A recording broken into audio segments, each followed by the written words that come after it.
Jay, how you doing, mate? Doing good. How are you? Excellent. Thank you very much. Yeah, it's just to tell the audience, this is the first time we meet, and obviously we try to have this talk, this interview, a couple of times, and I'm really glad that we managed to do it. I got the link to reach you from a friend who is sometimes looking over the internet and um, finding interesting people so I can speak with. So thank you for this opportunity. Please, if you can just introduce yourself for the audience, so he will know who you are. I mean, as a filmmaker, and why you're not in Hollywood anymore. Yeah, well, like I tell everybody, my least favorite subject is myself.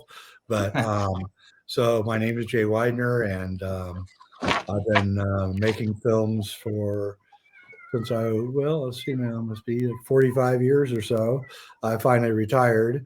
Um, I was in Hollywood. I made a bunch of films in Hollywood. None of them I'm very proud of.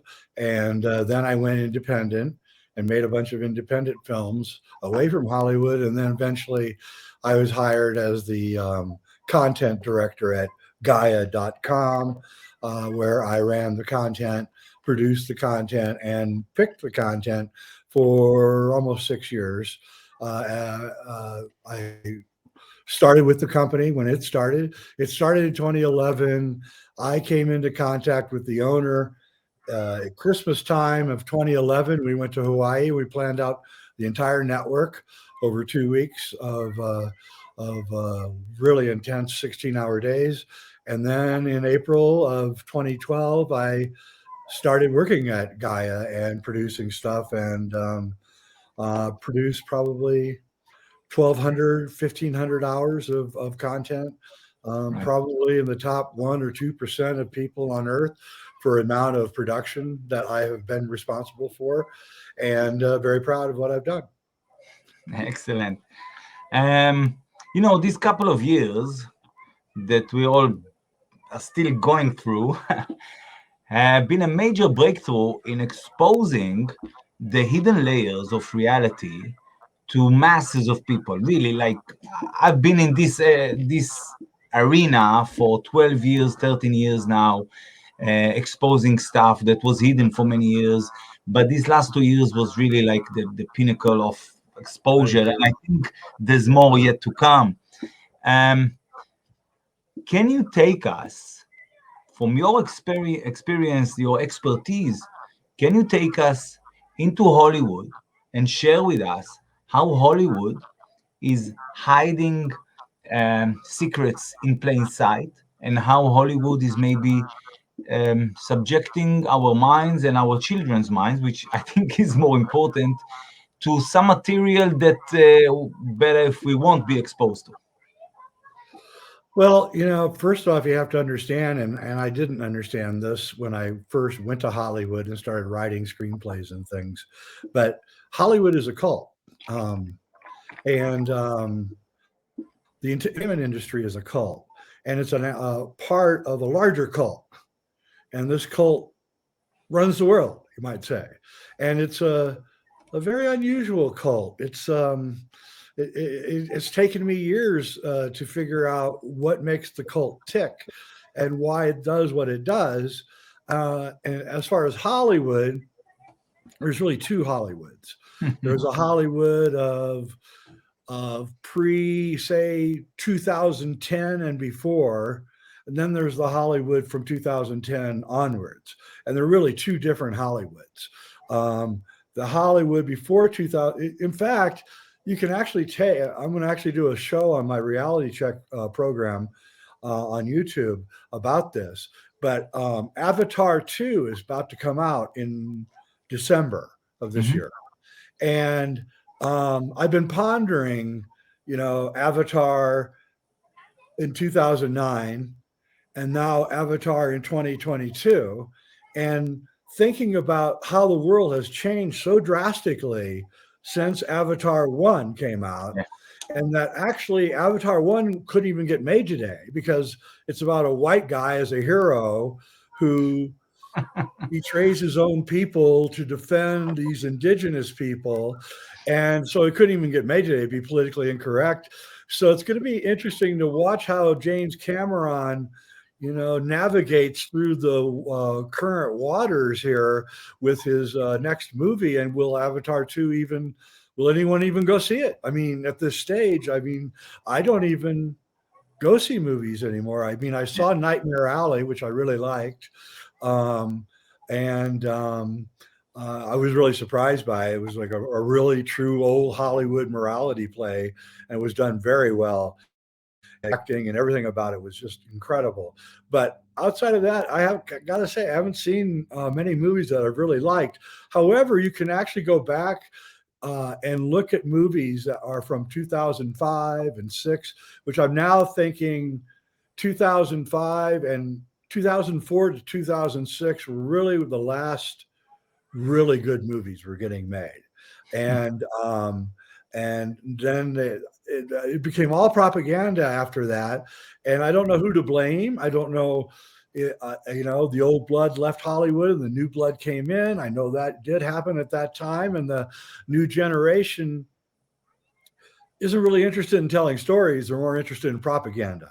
And so now when I'm watching a movie, I spend the first 15 minutes trying to figure out what the propaganda angle of the movie is. Right? Which is why I like Nightmare Alley, because it didn't have any propaganda in it. So I was like, oh, thank God there's a movie that doesn't have any propaganda trying to sell me some lifestyle I'm not interested in. But, before 2010, Hollywood used more discreet methods of propaganda that came under the radar, and you didn't quite detect it maybe until later. But since 2010, it's just beating you with a hammer. If you're a hammer, everything's a nail. And Hollywood is a hammer. And it's just hammering everything to the point where we've got such a glut of content going now that nothing is important. That's what's kind of amazing. We had no streaming network in 2009 when Avatar came out. Now, we have hundreds of streaming networks. Everybody's producing content. And the level of the content is just dropping rapidly. There is nothing really very interesting going on. And this is actually the most important part. This is the end of Hollywood. And why is it the end of Hollywood? Well, it's the end of Hollywood because Hollywood is a really unusual business. Hollywood is the only business that loses money every year and continues. Really? And everybody's like scratching their head. How can you lose money every year and continue as a business, as a viable business? And the way that they did that was that before Harvey Weinstein and that whole thing happened, what you would do in Hollywood was, if you were a producer, and I'm giving some secrets away here, but this is the truth of the matter. I know people are going to get irritated in Hollywood that I'm revealing this, but so you're a producer, you got a hot screenplay, and maybe you've got Brad Pitt or somebody that says, yeah, you get the money, I'll be in this movie. So now that's a big thing. Now you got like 70% of what you're doing, done as a producer. So now you have to raise the money. And so what you do is that you, in the old days, not anymore, because after Me Too, this is all over. But in the old days, just like 8 or 9 years ago, maybe even less, 7 years ago, you would go to a town like, say, Akron, Ohio, and you would find the guy that owns the furniture stores, the local entrepreneur who started his business in his 20s and now he's in his 60s, and he owns 8 or 9 big, huge stores of something. It doesn't have to be furniture, it could be anything. But he's rich and he's wealthy and he's aging, and he and his wife probably aren't really getting along much anymore. And you go and you put your arm around the guy, you take him out to dinner and say, hey, I've got, this actress who's going to be in the movie. You like her? Oh, yeah, she's cute, isn't she? Would you like to meet her? And of course, guys, yeah, sure. And he said, well, listen, man, I'm making a movie with her, and I'm looking for $20 million. And I'm looking for somebody who can invest in the movie, and you can be on the set every day and hang out with Brad Pitt and whoever the actress is. I don't want to name them anymore. I don't want to get sued. And, you know, who knows what can happen, right? And the guy's like, yeah, shit, yeah, I gotta have my name in a movie with Brad Pitt in it, and produced by executive producer, you know. And so then the guy gives the money over, and he comes to the set, and there's kind of this like agreed upon, I don't know, set of rules in Hollywood where that guy gets a lot of attention, if you know what I mean. So, so that was Hollywood. That's what kept Hollywood going, was this constant bringing in new money, and then using that money to make a film. But those days are over. Now, Netflix has enough money to keep productions going, and they're doing that, and they're doing a very good job. But I got to tell you, that's not going to last. Netflix is not going to last. This model cannot last. You cannot keep spending hundreds of millions of dollars every year making movies when nobody can watch them anymore because there's such a glut. So Hollywood is coming to an end, and it's going to come to an end. You know, there's this thing in historians talk about. It's called the sunset effect, where the sun is biggest right before it sets, right? And that's what this is. This is the sunset effect of Hollywood. So the biggest glut of, and as a content maker, I've got to tell you, this is our time.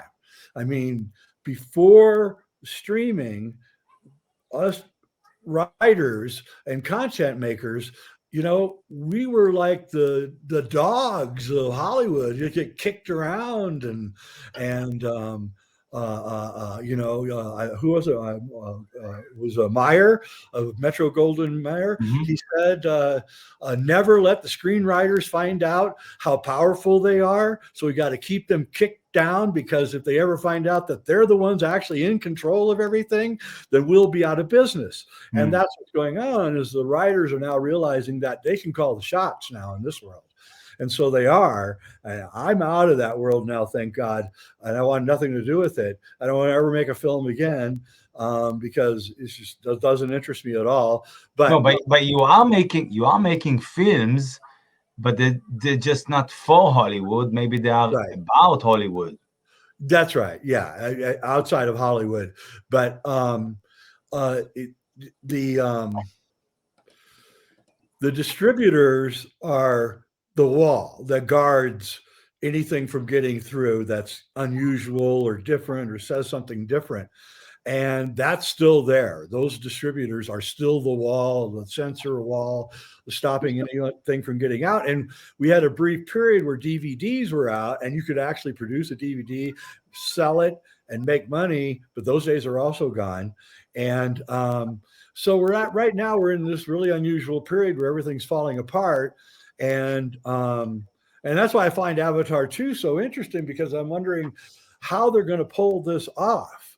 I mean, even Christopher Nolan's last film, Tenet, didn't really do very well.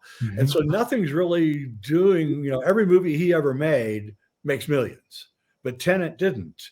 And because of the times that we're in, but also because these large budget, there's a great interview out there right now with David Mamet. I don't know if you know who he is, the screenwriter. Yeah, David Mamet. Yeah, sure. He's just like genius.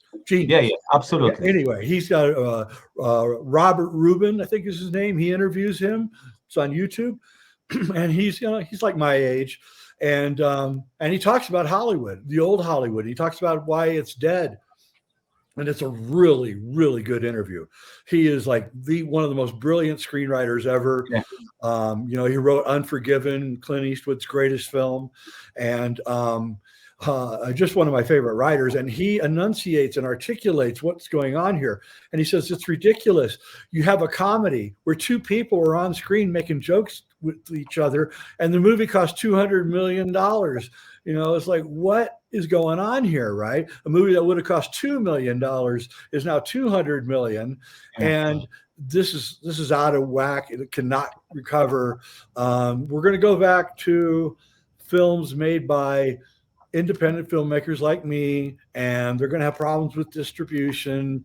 If there's a rich person out there who loves movies, why don't you start a streaming service for independent filmmakers and just accept everything that comes in and let the audience determine what would be, the hits and what aren't the hits, because, filmmakers are being strangled right now by all of this. And so if we join the system and we go to Amazon or we go to Netflix and we give into the system, then we can get work. But if you want to do independent work that talks about subjects that maybe Hollywood doesn't necessarily want to talk about, well, you're up shit creek without a paddle, and there's nothing you can do. So I love films, and I love old Hollywood, and I love the whole idea of the lights on the screen and projected in the dark room and the music and really good acting and stories. And I really love really good cinematography. And I love when it all comes together and makes something that, is wonderful. But we got to get the propaganda out of it. That's the problem here. We got to get back to just telling stories, and it's Hollywood's fault. They've always been a little bit propaganda, and as they went forward here and further and further, they got worse and worse into it. And even my favorite filmmaker, Stanley Kubrick, he did propaganda too. I'm not going to deny it. And so so we're at a stage where we're at a very interesting stage, and I'm going to go back to Avatar 2. I'm going to watch that really close and see how Cameron, who it really is probably the greatest filmmaker living today, how he pulls off this thing, because Avatar 1 actually hasn't aged very well. That's my movie, The Last Avatar, which has nothing to do with Avatar. And but Avatar itself has not aged very well. And so it's going to be interesting to see, what happens here with that movie. And it's also going to be interesting to see what all these new films that are coming out are going to be. But I will say this, I've noticed that the modern films where they have turgid screenplays and stuff, but they are looking into different kinds of ideas that were not really looked into before. So we are getting films that are looking into advanced spiritual concepts, you might say, which is interesting. And I feel sorry for young filmmakers, but I will tell you this. If you're a guy or a girl or woman or man and you're in your early 20s or mid 20s and you want to be a filmmaker, I guarantee it. Yes, you're going to have to go get a job to support yourself. But if you spend your weekends and your nights working on your films and you just keep doing it, don't stop doing it, you will succeed. It may take you 10 years. It may take you 15 years, but you will succeed if you keep going, because at a certain point, the guys with the money are going to notice that you keep doing it no matter what. And that is, Woody Allen said 90% of success is just showing up. That's what you're doing. You're showing up. You're making a movie. You're putting it out every year, another film. And whether it makes money or not, you're continuously doing it. And eventually the guys with the bucks are going to notice you and go, call that guy in here. He at least does it. And or she. And so do that. And you will succeed. I guarantee it. I'm proof of that. I just kept going and going and going. It cost me a marriage, and it cost me my jobs, and it cost me friends. But I am proof that you will succeed no matter what, and I never went to film school. They didn't have, the only film schools that were available when I was young was USC and NYU. That was it. Only two colleges that had actual active film programs. Later, UCLA added in, and then of course, later everybody started adding in film studies, but I had no place to go. So basically, I just went to movies and hung out at the movie theater in San Francisco for 6-7 hours a day. I'd watch films, and I'd watch every film, and I would write down things that I really liked about each film, and then I would take that and try to incorporate that into what I was doing. And I still think that's the best way. To me, if you're telling me that you're going to spend, $200,000 going to film school and you want advice from me, I'm going to tell you to take that $200,000 and go make some films. Make some films. Yes, absolutely. Absolutely. Yeah. And you'll learn more making the film than you'll ever learn in film school. I mean, it's school of hard knocks, but I mean, if you, and you're not, and by the way, if you're going to be a filmmaker, you should know that during shooting, if you're the guy that's in charge, you're probably not going to sleep. Of course. That's true for any, I think, for any business owner, for any new invention or innovation that is coming out. You're not going to sleep. You want to make sure it's going on track. That's right. Forget about sleep. Jay, right. I want to take you out. Look, my audience is quite involved, is quite awake and aware. I would like to give the audience the juicy bits. All right.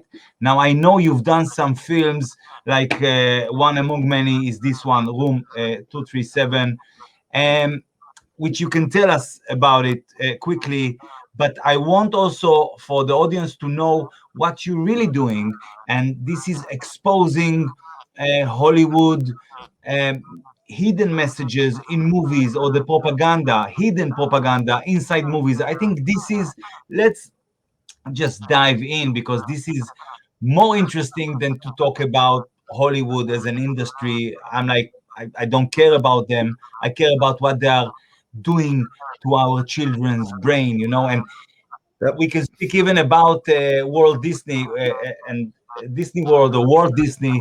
Last week, what happened there, and the LGBT or whatever movement, and all this transgender stuff going on, and parents getting angry because of it, and rightly so. So this is just one example, but this been going on for many years and decades. So I would like your take on that, because this is more important. Again, remember, the audience is awake. All right, they're with me for many years now. They know what you're talking about. So don't hesitate. Just jump in, dive in. You can start with this movie if you like, but I want you to give us like a broad spectrum, not just about this movie, how you made it, what you wanted to do. Less important for me, for the audience, more important is to speak about what they're trying to do and how they try to spoil with the propaganda our brains. Yeah, so Room 237, I was in. It's a Rodney Asher actually made the film, and he was very, very respectful towards me, and I will always appreciate Rodney Asher's respect towards my opinions, and he treated me with great respect in Room 237. And so Room 237 is really an examination of Stanley Kubrick's The Shining. And it's got, I think, 6 or 7 different people's opinions about The Shining and what it's actually saying. And I personally think that every one of the people that are in Room 237 talking about The Shining are right. I think that all of them are right. I think that Kubrick intended for all of the things that are being said about The Shining to be in there. He was talking about the Holocaust. He was talking about the destruction of the American Indians by the Europeans. He was talking about the Overlook Hotel as the United States. He was talking about the Cold War. In other words, the winter that's in The Shining is actually about the Cold War, about the bears, the Russian bears, which are all over The Shining, the hotel.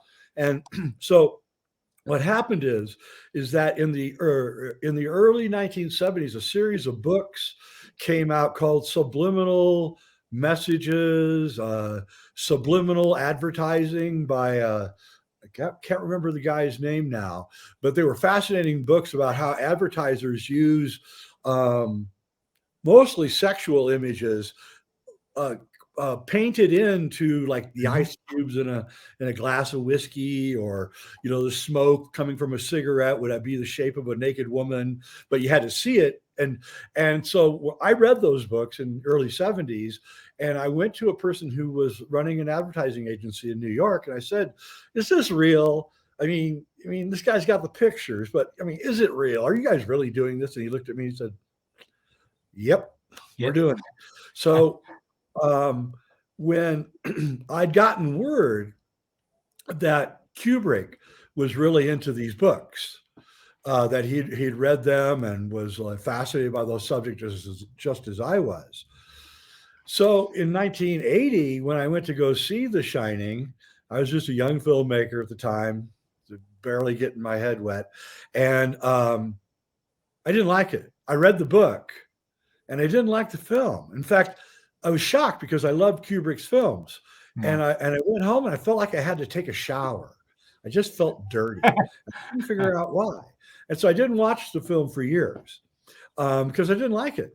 I don't know why I didn't like it. I know that he dumped a lot of stuff that was in the Stephen King novel and just threw it out and put a whole bunch of other stuff in, which I couldn't figure out why he did that. I know Stephen King was really upset about that movie, and they literally paid him, Warner Brothers paid Stephen King, this is secret, $1 million to shut up about The Shining.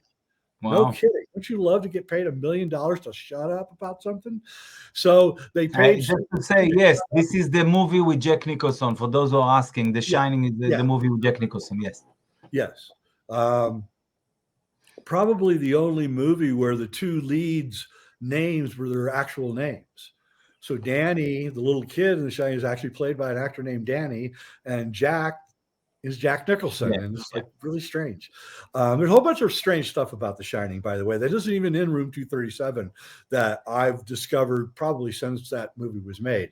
But anyway, so then I got the Blu-ray and I watched The Shining. This is years ago now, probably 2009 or 10, something like that. And I was blown away, completely blown away. And I was not blown away because of the things that I'm famous for discussing in The Shining, which is my opinion with Stanley telling us that he had been involved in the Apollo moon landing fakery and was confessing to it in The Shining, which I know is the truth. And by the way, Stephen King has told a mutual friend of mine that he agrees with me, that that's what was going on in The Shining, that was Kubrick's confession. But what I noticed, even more importantly, and what you're referring to, was that Kubrick was using those same subliminal messages to put all sorts of weird stuff in The Shining that I never seen on the first viewing, but that with increased sophistication of knowledge and viewing later, 20 years later, when I watched it, right, or actually 30 years later, when I watched it, I saw it and I saw what he was doing. And I saw that he was moving furniture around and changing the shadows in the background from shot to shot, not from scene to scene, but a chair would be behind Jack Nicholson, and then it would cut to Wendy and then cut back to Jack, and the chair's gone. And you're like, what's going on? So I actually got Leon, his assistant. I talked to Kubrick's assistant, Leon, I can't remember his name, but I said to him, I said, why was Kubrick is an expert at continuity? That's like, he's the genius of continuity. Why is he making all these continuity errors? And he said, he's not making any continuity errors. And I go, well, yeah, what are you talking about? I mean, I've got a list of like 60 continuity errors in The Shining. And he says, Stanley just made mistakes. And I'm like, no. Stanley doesn't do that. I'm sorry. Everything is so well planned that there's nobody that plans more than Kubrick. So what he did was he wanted to make a horror film that he liked horror films. I like horror films too. And but it has to be a really good horror film. 99% of horror films are terrible, but that 1% of horror films are really good. And that's what appealed to Kubrick.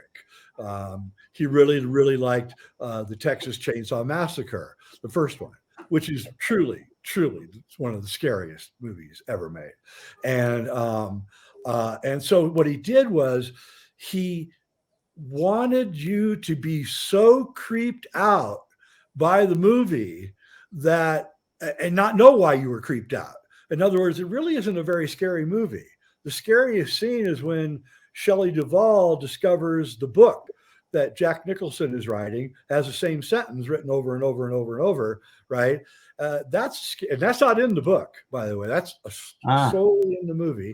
And that is the scariest scene in the whole movie, because you're like, what? The guy is spending all day writing the same sentence over and over. That is terrifying, right? And but the rest of the movie isn't that terrifying. So then you're wondering why you got the creeps. And I know I did get the creeps. And it's because he's putting in so many weird subliminal things in the movie that you're really not aware of when you're watching. Just little things like he has in one scene, there's a teddy bear up against the wall, and there's a fire truck in front of it, and the fire truck has its ladder up. And you look at it and you're like, the teddy bear has a heart on. Okay. When Jack Nicholson and the hotel manager first shake hands, the hotel managers, it's nice to meet you, and they shake hands. As soon as they shake hands, you can see that the tray that's on the table is giving the hotel manager a hard on. And everybody's like, why is Kubrick taking 50 takes of every scene? What's going on here? This is what he's doing. The actors don't even know what he's doing. He's lining up things on the set so that all these things are like giving you all these subliminal sexual messages. And that's why when I saw The Shining, I felt like I had to take a shower when I got done, because I didn't know why. I was like, this is weird. I don't understand exactly why. But, go ahead. Yeah, question. What's the best way to describe it? Is it Hollywood as a team, to say generally speaking, is putting subliminal messages in films, or is it just Kubrick or other specific filmmakers? No, they're all doing it, and all doing it. All right. Yeah. I want, I want this. I want to look this again. These couple of 2 years, we've been exposing so many hidden secrets. And the Hollywood agenda, it's enough even if I just mention Project Mockingbird by the CIA to infiltrate the media, Hollywood, etc. This is how they work. And to put these messages, hidden messages, subliminal messages, and it's true that a lot of them are to do with sex, yes, but not just. This, I would like to peel the layers of this onion to expose this agenda so we can speak about a specific film, yes. But only if we can project from this film to project on all other films. And I think this is what's important here as an agenda to expose it. So, all right, is this going up on YouTube or anything? The show? YouTube. I was banned on YouTube, so I had like a really, yeah, sure, it will go up. It's on Facebook now. I have my own platform, Live 528, which is a video platform like YouTube, just much better, and it goes live on Telegram as well. So yes, absolutely. All right. So let me give you a really good example of the way that Hollywood skillfully bends reality. All right. And this is going to be a shock to your audience, but at this stage of the game, I really don't care anymore. And this, what I'm about to tell you, has gotten me into a lot of trouble. Not with everybody. Everybody hates what I'm about to tell you. Okay. So as a filmmaker, the Zapruder film is a very famous film of the assassination of John F. Kennedy, shot by Abraham Zapruder on November 22nd, 1963, 8mm film. He's filming Kennedy as he's coming through the town square in Dallas, and then you see the headshot, and then the car speeds away. It's 28 seconds long, one of the most important 28 seconds ever made. So I've seen it years ago, and that's shocking. And yes, the president got his head blown off on film, and it's very shocking. But then I haven't seen it in like 20 years. And about 10 years ago, I a really good version of it, because most of the versions are murky and low res and you can't really see what's going on. But I found a guy who was a really good advanced technician who gave me a really good version of it. Right. And so he sent it to me on a DVD, and I watched it. And when I watched it, I was completely shocked by what I saw, because I didn't see anything that anyone was telling me. Like the government was telling me that Oswald was up in the 6-story building behind Kennedy and that he aced, 2 shots. He aced him, one in the neck and then another in the head, right? Which is pretty good shooting, by the way. As a guy who knows how to shoot, that's pretty damn good shooting. And I've always was baffled by his marksmanship. And so I watched it. And what I saw was not what I've been told by the conspiracy people who say that he was shot in the neck here and then shot in the head from the front by a guy on the grassy knoll, or the government people telling me about Oswald in the book depository. What I saw in the Zapruder film, nobody ever has spoken about. What I saw was, first off, the limousine goes behind the freeway sign, and there's a splice. It's very important. There's a splice there. Okay, so conveniently, as the car goes behind the freeway sign, there's a splice. So a splice can mean anything, right? I mean, anything could happen in between the 2 frames.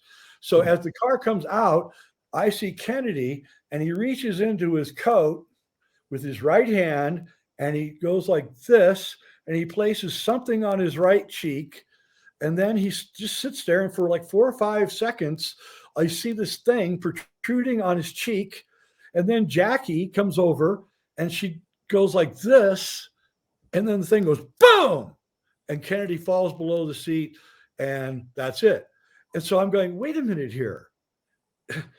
There's this thing in Hollywood, and it's called a squib.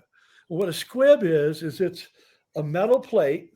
It's a little device, has a metal plate on it. Then it has some gunpowder and a little ignition device, and then on top of the gunpowder is some blood, a fake blood. Put styrofoam to make it look like bone flashlight and stuff.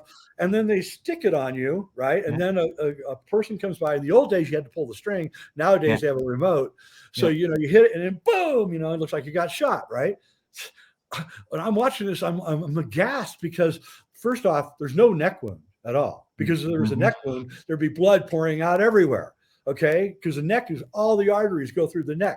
Okay, so that's why when you're hunting an animal, you want to hit it in the neck because that means you're going to get it killed right away. You don't have to chase it down. It's just going to bleed out in like 2 minutes, right? So he did not get hit in the neck. There's no blood. What he does is he reaches into his coat. He puts a squib on his cheek, and then Jackie comes over and pulls the squib, blows it off. Nobody got killed. Nobody got shot. Okay, so what does all this mean? Well, then you go up to 1991 and Oliver Stone's movie, JFK. Okay. An excellent movie, by the way. Just really well done movie. Can't tell you how much. Oliver Stone's just a brilliant technician, period. I don't care what anybody says. But watching the film with what I know now, right? Kevin Costner is telling us how to view the Zapruder film so you don't see what I just said. Right. That's what that whole movie is about. It's not about anything else. Oliver Stone knows that that's a squib. Platoon, his movie Platoon, which was made like in 1986, 4 or 5 years before JFK, has like hundreds of squibs in it. Okay, so Oliver Stone is the squib. He knows his squibs. They know their squibs. They know their squibs. Yeah. So what happened is that the reason that they hid the Zapruder film was not because they didn't want you to see that there was a conspiracy of getting hit in the front instead of the back. The reason they hid the Zapruder film was to stop anyone from seeing that Kennedy was placing a squib on his cheek and faking his own death for whatever reasons. I don't even know why. I know that the mob had a hit on him. So he may have tried to get ahead of the hit by doing it himself. He didn't want to be president anymore. I know that. He had Addison's disease, which is the hardening of the spine. And he was in a lot of pain. And I know he didn't want to be president. He hated it. He hated being president. And so I don't know why he faked his death, but he clearly faked his death. And Oliver Stone made JFK to make sure that no one ever saw what really happened in that film. And Hollywood is always doing this. They're always making films that take something historically and make it like they give it an accuracy that isn't there. So like they'll take a subject and they'll make them film about the subject, and then when you go investigate the subject, you find out the film really had nothing to do with the subject, but it was propagandizing you to think about that subject in a certain way. So we have war films and all sorts of films to make it seem as if we're always the good guys. And Jackie, I mean, with Kennedy, Jackie was on it, obviously. I mean, they were all part of this pretending something happened when actually something else happened, and it's just a mock-up, I don't know, a fakery. It's very bizarre because you can actually see the metal plate roll up his cheek after the explosion. So there's this metal, and it rolls up like an old style of window shade, right? Mm-hmm. It rolls up and it flies off. On the version I have, which is a very good version, you can actually see it fly off, and then Jackie goes and retrieves it. She doesn't care about Jackie. Yeah, she runs on the car, like she goes and the Secret Service guy grabs it and gives it to her. You can see he gives it to her, and as soon as she has it and she knows it's secure, she doesn't give a crap about Jack. Jack is falling down into the seat, and he's been shot in the head. My goodness! And by the way, if bullets are flying all around you and you're in an open car, you're not getting out of the car. You're going down into the seat. Yeah, exactly. That's the first thing. Yes. Yeah. So everything she does is wrong.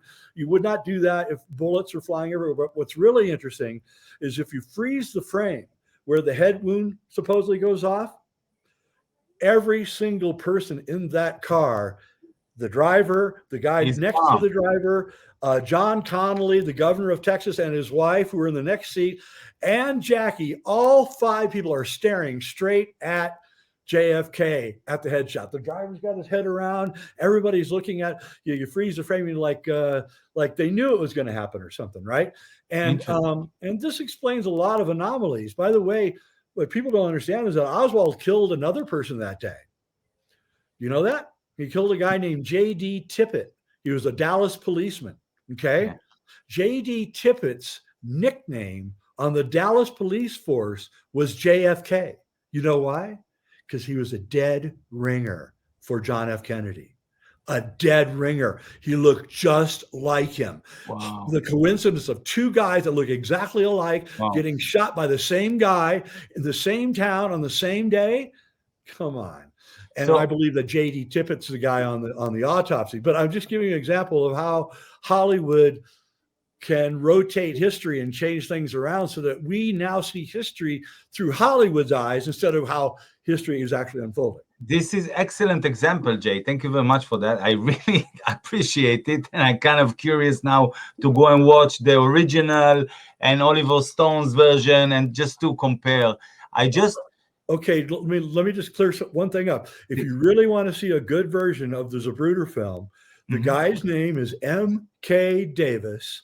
He has a YouTube channel, and he's an expert at film. And what he did is he took the Zapruder film. You know how they take those old World War I films and they colorize them and they straighten them all out? He did that with the Zapruder film, and you can see it on YouTube, and you can't miss it. Once you see it, it's like you can't unsee it. I actually got on a national radio show about 5 years ago, and the guy was challenging me on this. And I said, well, load up your YouTube, load up the Zapruder film.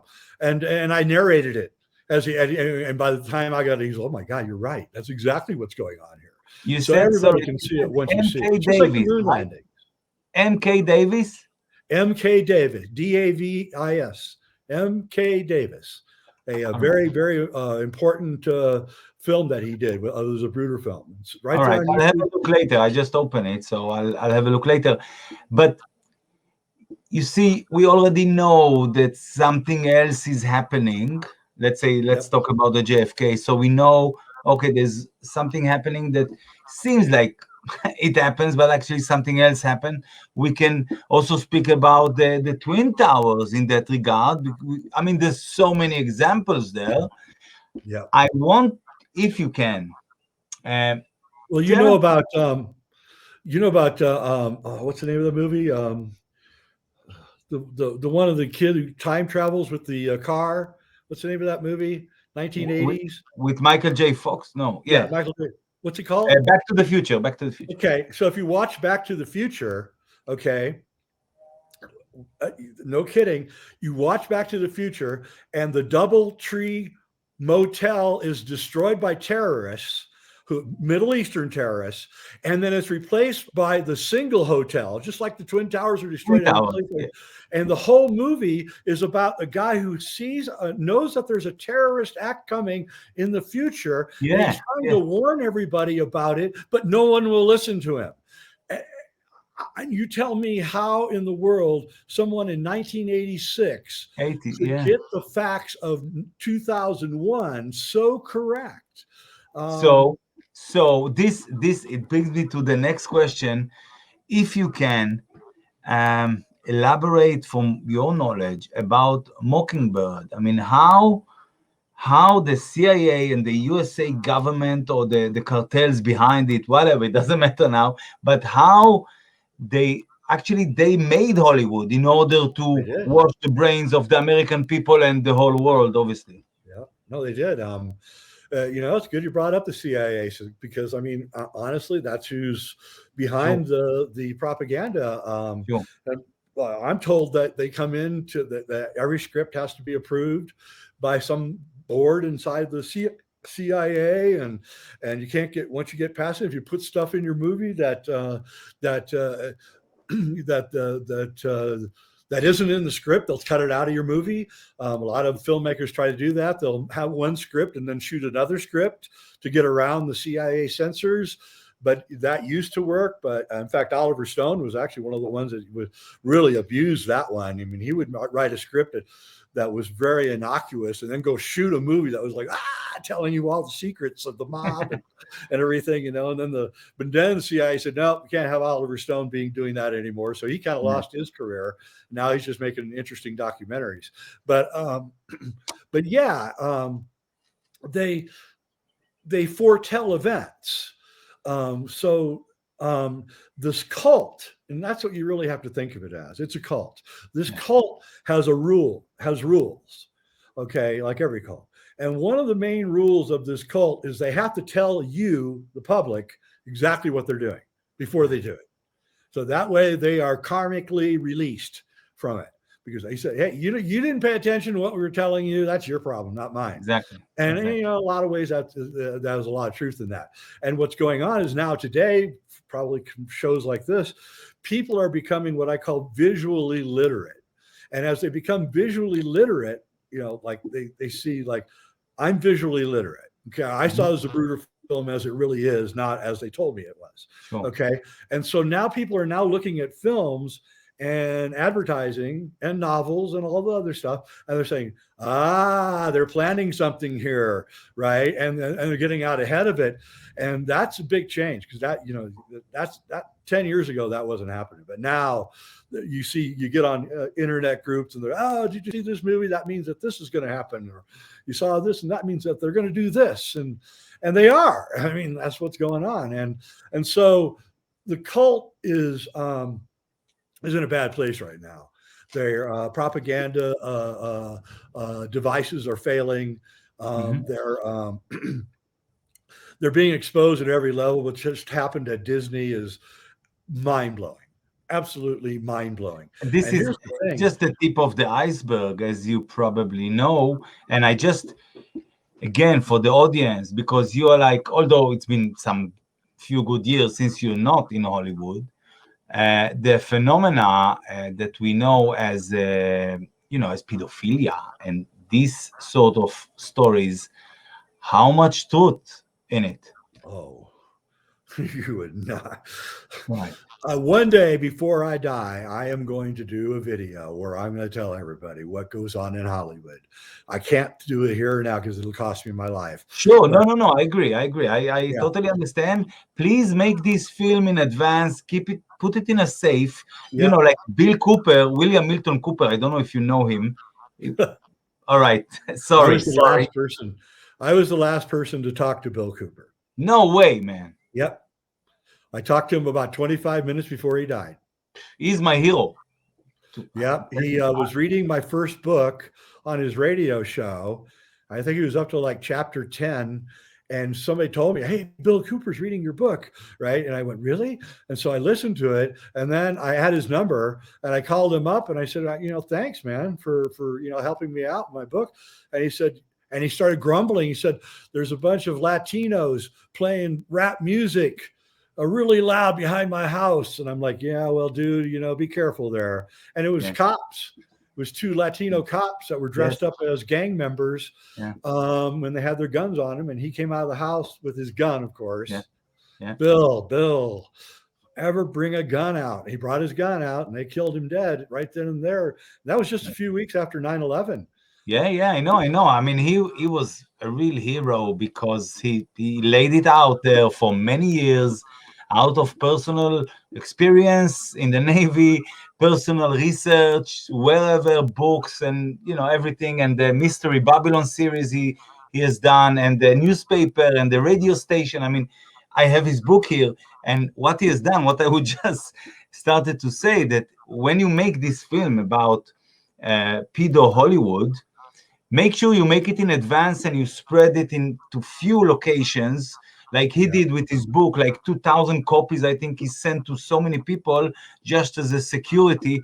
Not that it helped him eventually, but still, his name is with us and we remember him and we know he was a hero, and that's quite a lot nowadays. So he was the first guy that told me that he thought Kubrick did the moon landings and that he used 2001: A Space Odyssey as his R&D. It wasn't me that came up with that. That was Bill Cooper. Wow. I mean, but you know what's funny? I proved how that Kubrick did it with front screen projection, and Bill didn't understand movies or anything. So, but his brain was in the right place, and he knew it. And so that I said when he told me that, I went, could that be true? And then I started looking, and sure as hell, it was true. And there's a lot of fake going on here. But Cooper, he was like, he said that the driver of Kennedy shot him. Yeah, that's because he had a bad version of the film. It's what I thought. The driver did turn around and he did have his hand on the seat. Yeah. So, but you couldn't see a gun really because of the quality. Yeah. It was just that they were putting out really bad quality editions of the Zapruder film on purpose so that everyone would make their own interpretations. But here's the thing about the Zapruder film that no one asks. All right. It's 12:30 lunch hour on a very nice sunny day in Dallas, in downtown, and there are no more than 100 people there. I've counted. There's no more than 100 people. If there's 100, I'd be surprised. Secondly, the way they line everybody up is the way that Hollywood would line people up to make a crowd look bigger. You put them shoulder to shoulder, make 100 people look like 1,000 people. But here's the really important thing.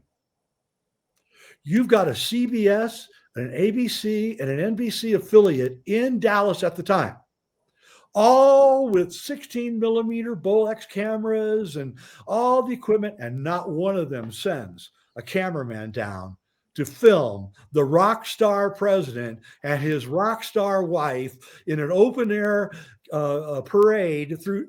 Come on. You would do it just to get stock footage. You would have somebody up on the triple underpass bridge. If I was the cameraman, I'd be up there on the triple under with looking down. I'd have a zoom and I have a great angle of Kennedy waving at the crowd. And now my affiliate network could use that film forever. And ever they're talking about Kennedy, they could show that film. It would be their property. It'd be very valuable. Very valuable. But here's the thing. There were cameramen there.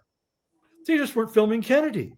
They were filming the crowd in distress after the assassination. They were coming out and interviewing. Oh, what did you see? And his head got blown off. Oh, I'm like, wait a minute. Why weren't you pointing your camera at Kennedy when he went by? And was it a real crowd? Because even in 9/11, the way I see it, they put people on the ground as crowd. I mean, not to say there was no crowd there was, but the interviews were of specific people from the crowd. Yeah. So, and then the media was full with it. I mean, we guy with the baseball hat. Remember the guy with the baseball hat? Yeah. The plane went into the building, and then all the fuel exploded, and it melted the bullet and the whole building. I'm like, wait a minute, dude. How could you possibly know that? It doesn't add up. Also, I mean, I'm not even sure. By the way, I know this is going to sound shocking. I'm not even sure there were planes. I know. The CGI story. I know this version. I'm with you on that. And I see a really interesting film. Let me see where it is. I should send it to you because it's about the actual weapon that was used for 9/11 and the fact that it's also a source of free energy, this weapon. All right. It's a long film. It's like 2.5 hours movie. I will look it up and I'll send it over because I think you'll find it interesting. It's another layer of the same story. All right. I mean, we know the planes, and then we think, all right, maybe micro nukes, and then we think, okay, maybe CGI, no planes at all. But now there's another version which you may find interesting. I started watching it. I haven't finished, so I can't. There it is. Is this the energy weapon? It came out on the 10th of April, 2 days ago. All right. Oh, really? And this is Dr. Judy Wood. Yeah. Hang on, I'll open it. I just open it so you can see what she's right. I know Dr. Wood, and she's right. The building is literally melted. If you watch, you'll see they're melting them from the top down. You can just turning them into dust, and it's an energy weapon. In fact, one of the firemen was on like the 15th floor, and he said he could see the blue sky. He was inside the building. Oh yeah. This is it. That's the film. It's 2.5 hours. I'm gonna definitely watch it.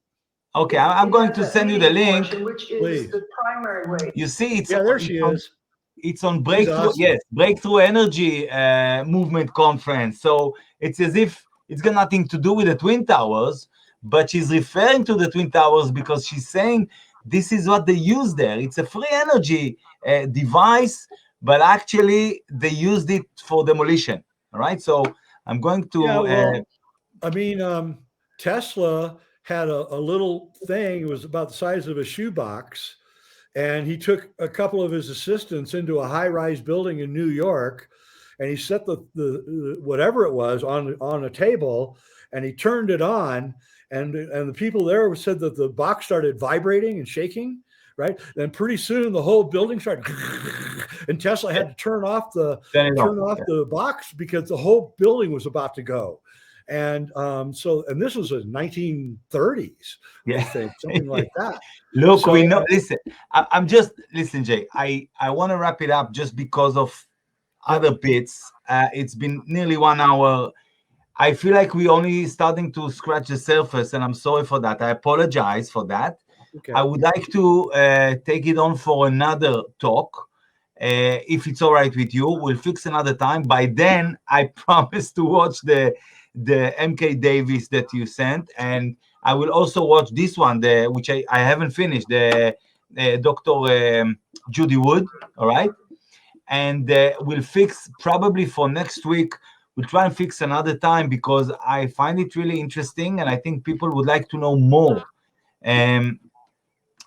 So yeah, is it all right? I'm really sorry, just because my wife is going away now. I'm so fine. We'll go eat my breakfast. And I really thought, because we started at 6 o'clock Israel, I thought it's 5 o'clock. I was ready to have more time. Now we know it's 9 hours. Yes, now we know. Let's fix another time for another talk. And meanwhile, we'll exchange some links. And thank you for your time. Thank you for the information you put here. And I'm sure next time it will be even better. All right. See you later. All the best. Jay Weidner, thank you very much. Thank you ever so much. All the best.